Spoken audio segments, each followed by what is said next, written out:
بسم اللہ الرحمن الرحیم۔ سلسلہ دروس احیاء-ال-علوم بحمد اللہ تعالی۔ آج ہمارا درس نمبر 96 ہے۔ 95 دروس الحمدللہ ہمارا مکمل ہو چکا۔ مکہ شریف کے بعد اب مدینہ پاک کی عظمت و شان کو بیان کریں گے۔ اللہ تعالیٰ جل جلالہ عمل کی توفیق عطا فرمائے۔ ہمارے آقا صلی اللہ علیہ وآلہ وبارک وسلم نے مکہ شریف چھوڑا تو نبی کریم علیہ السلام نے دعا کی تھی کہ اے مکہ، میں تجھ سے بڑی محبت کرتا ہوں، اگر میں یہاں سے ہجرت نہ کرتا، اللہ کی طرف سے آرڈر نہ آتا، لوگوں کی طرف سے جو مکہ میں حضور نبی پاک صلی اللہ علیہ وسلم پر ظلم و ستم کیا گیا، سرکار مدینہ صلی اللہ علیہ وسلم کو پریشان کیا گیا، آپ کو ڈرایا دھمکایا گیا، اگر ہمارے آقا صلی اللہ علیہ وسلم کو حکم نہ ہوتا تو حضور کہتے مکہ میں تجھے کبھی بھی نہ چھوڑتا۔ پھر مدینہ پاک میں جانے سے قبل نبی اکرم صلی اللہ علیہ وسلم نے دعا کی تھی اللہ کی بارگاہ میں، اے اللہ میں مکہ سے بڑی محبت کرتا ہوں، اے اللہ میں دعا کرتا ہوں تیری بارگاہ کے اندر کہ مکہ سے بڑھ کر تو مدینہ کی جو محبت ہے وہ ہمارے دلوں کے اندر پیدا فرما دے۔ اللہ اکبر۔ پھر مفسرین نے لکھا کہ اس کا جو پہلا نام تھا وہ یثرب تھا۔ وہ آپ نعت کے اشعار میں بھی کئی دفعہ اس طرح کے الفاظ سنتے ہیں، یثرب کے والی سارے نبی تیرے در کے سوالی۔ تو کہتے ہیں اس جگہ ایک قوم آباد تھی پہلے، لیکن ان کی بدعمالیوں کی وجہ سے ان کو ہلاک و برباد کر دیا گیا۔ پھر نبی کریم علیہ السلام جب وہاں پر پہنچے تو پھر مدینہ پاک، مدینہ کے ویسے معنی شہر ہے، لیکن حضور نبی پاک صلی اللہ علیہ وآلہ وبارک وسلم کی قدمین کی نسبت سے یہ خاص ہو گیا ہے کہ مدینہ سے فوراً ہمارے اذہان جو ہیں وہ اسی طرف جاتے ہیں کہ جو ہمارے آقا کا شہر ہے، اس سے وہی مدینہ مراد ہے۔ مدینہ 1000 مرتبہ بول لیا جائے، کبھی کسی شخص کے ذہن کے اندر، تصور اور خیال کے اندر کوئی شہر دوسرا نہیں جاتا کہ اس سے کراچی مراد ہے، لاہور مراد ہے، یا سرگودہ مراد ہے، یا جوہر آباد مراد ہے، یا میاں والی مراد ہے۔ نہیں، ایسا ہرگز نہیں ہوتا۔ 1000 مرتبہ بھی ایک مجلس کے اندر مدینہ مدینہ کہہ لیا جائے، ہر مرتبہ انسان کا دل جو ہے وہ مدینہ پاک کی طرف جائے گا۔ کون سا مدینہ؟ جو میرے آقا کا شہر ہے، جو میرے آقا صلی اللہ علیہ وسلم کے قدم چومنے والا شہر ہے، اس کو مدینہ کہا جاتا ہے۔ تو بہرحال یہ اس کا نام رکھا گیا۔ پھر اس کے کئی علماء کرام نے نام لکھے ہیں، اقوال ذریعے بیان کیے گئے ہیں۔ اس کو ایمان بھی کہا جاتا ہے، یہ لوگوں کی ایمان کا مرکز ہے۔ قرآن مقدس، قرآن مجید برہان رشید میں اللہ تعالیٰ جل جلالہ ارشاد فرماتا ہے والذین ہاجروا فی اللہ من بعد ما ظلموا، فرمایا وہ جنہوں نے ہجرت کی اللہ کے لیے یا اللہ کی راہ میں یا اللہ کی رضا کے لیے، من بعد ما ظلموا، ظلم کے بعد مکہ شریف کے اندر جب جن کو ستایا گیا، اصحاب رسول رضوان اللہ تعالی علیہم اجمعین، اس سے مراد ہے کہ جنہوں نے ہجرت کی، لَنُبَوِّئَنَّهُمْ فِي الدُّنْيَا حَسَنَةً، اللہ فرماتا ہم دنیا میں کیا دیں گے انہیں؟ حسنہ دیں گے، نیکیاں دیں گے، اچھی جگہ دیں گے۔ وَالْأَجْرُ الْآخِرَةِ أَكْبَرُ، اور آخرت کے اندر تو اکبر بہت بڑا جو ہے، اللہ فرماتا ہے ان کے لیے ثواب ہے یا بہت بڑی نیکیاں ہیں۔ آخرت کے اندر تو بہت بڑا مقام ان لوگوں کو دیا جائے گا۔ لَوْ كَانُوا يَعْلَمُونَ، کس طرح لوگ جانتے ہیں۔ اللہ فرماتا جنہوں نے ظلم سہنے کے بعد مکہ چھوڑ کر مدینہ پاک جنہوں نے ہجرت کی، اللہ فرماتا دنیا میں بھی ان کے لیے اچھائیاں ہیں اور آخرت کے دن بھی کیا ہیں؟ ان کے لیے اچھائیاں ہیں۔ ہمارے آقا صلی اللہ علیہ وسلم نے جب ہجرت پاک کی مدینہ پاک کی طرف تو ساتھ بالخصوص سیدنا صدیق اکبر خلیفہ اول بلا فصل موجود تھے۔ کیا وہ اس آیت کی مصداق نہیں بنتے کہ جنہوں نے ظلم کے بعد، ظلم سہنے کے بعد، جنہوں نے مظلوم ہو کر ہجرت کی اللہ کی راہ میں یا اللہ کی رضا کے لیے، ان کے لیے دنیا میں بھی اچھائیاں ہیں اور آخرت کے دن تو بہت بڑی اچھائیاں ہیں، بہت بڑی نیکیاں ہیں۔ تو جہاں پر بقیہ اصحاب مراد ہو سکتے ہیں جو مدینہ پاک گئے مکہ شریف کو چھوڑ کر، تو جو سب سے پہلے رفیق مصطفیٰ صلی اللہ علیہ وسلم بن کر گئے، جو غار میں بھی حضور کے ساتھ رہے، جو ساری راہ حضور کی معیت کے اندر آگے پیچھے دائیں بائیں رہے، اس صدیق اکبر رضی اللہ تعالی عنہ کا مقام کیا ہوگا۔ اللہ اکبر۔ تبارک اللہ پاک کیا فرماتا ہے، ہم ضرور ان کو عطا کریں گے دنیا اور آخرت کے اندر بہت بڑی نیکیاں۔ پھر ایک روایت تفسیر روح البیان کے حوالے سے اس انداز میں بھی ہے کہ ایک مرتبہ اللہ کے پاک پیغمبر اللہ کے نبی سلیمان علیہ السلام اپنے تخت پر سوار ہو کر، کہتے ہیں تخت بہت بڑا تھا اور تخت پر سوار تھے اور ساری دنیا میں وہ سیر و تفریح کر رہے تھے، گشت کر رہے تھے۔ آپ کے ساتھ اس زمانہ کی انبیاء کرام علیہ السلام بھی موجود تھے، اولیاء کاملین بھی موجود تھے، بزرگان دین بھی موجود تھے، علماء بھی موجود تھے۔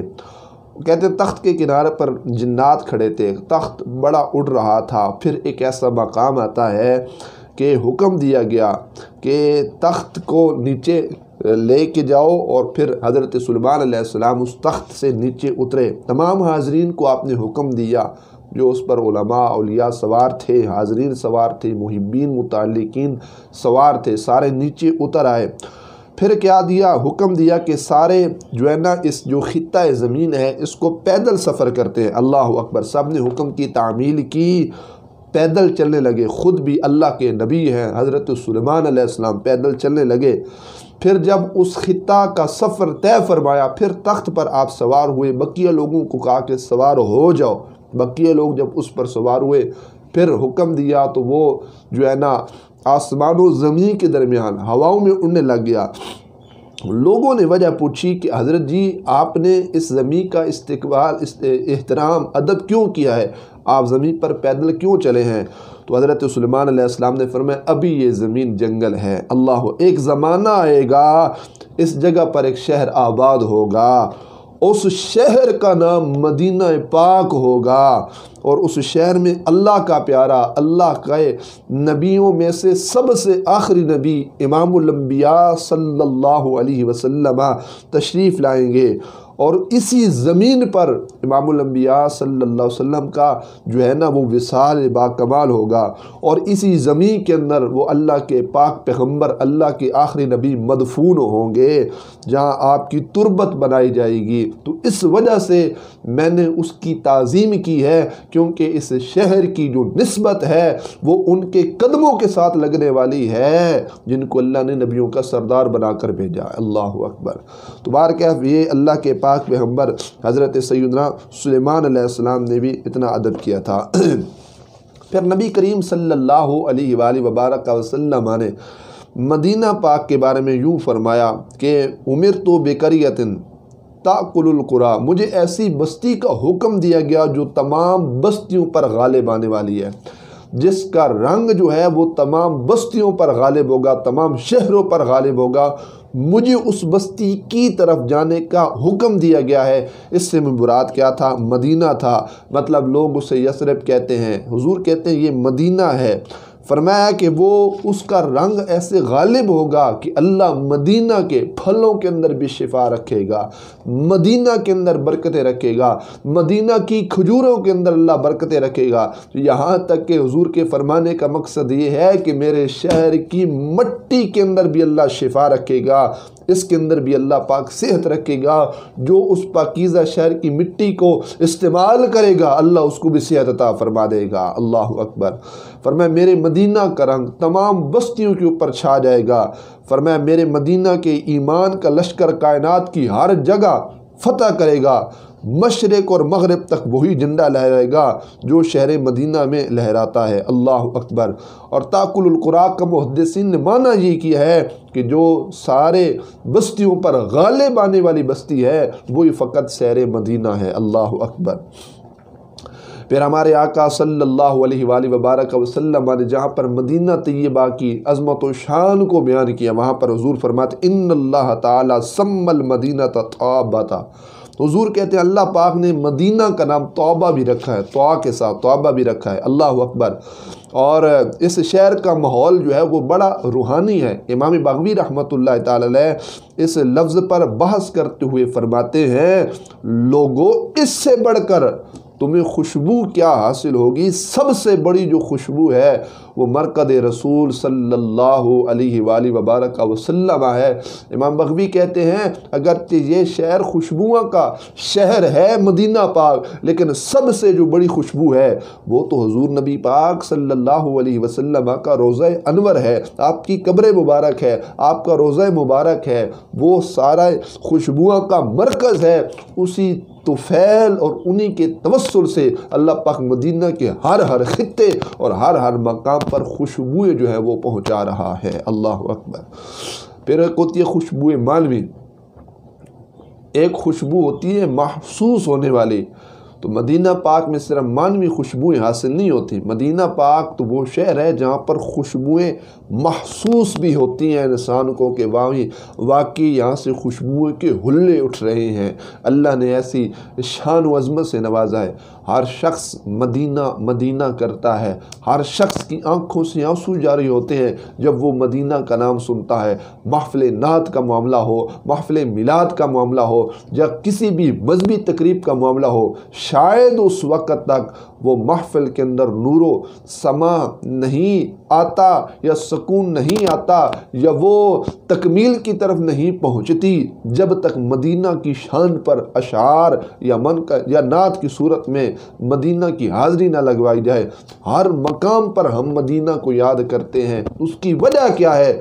ہمارے دلوں کے اندر محبت ڈالی۔ یہ حضور کی دعا کا اثر ہے کہ سرکار نے فرمایا تھا اے اللہ میں مکہ سے بڑی محبت کرتا ہوں، اے اللہ مدینہ کی محبت مکہ سے بھی زیادہ ہمارے دلوں کے اندر ڈال دے۔ آج سرکار کا ہر امتی مدینہ جانے کی دعائیں کر رہا ہے، مدینہ سے محبت کرتا ہے، مدینہ سے پیار کرتا ہے، مدینہ کا نام سن کر روتا ہے، مدینہ جانے کے لیے تڑپتا ہے، آنسو وہ ہے بہاتا ہے، روتا ہے، دعائیں کرتا ہے، دعائیں کرواتا ہے۔ وجہ کیا ہے؟ یہ محبت ہمارے دلوں میں مدینہ کی کس نے ڈالی ہے؟ حضور نے دعا کی تھی اے اللہ میں مکہ سے محبت کرتا ہوں، لیکن یا اللہ مدینہ کی محبت مکہ سے بھی بڑھ کر ہمارے دلوں کے اندر پیدا فرما دے۔ یہ وہی دعا کا اثر ہے جس کی بنا پر ہم کیا کرتے ہیں؟ مدینہ پاک سے محبت و پیار کیا کرتے ہیں۔ اللہ اکبر۔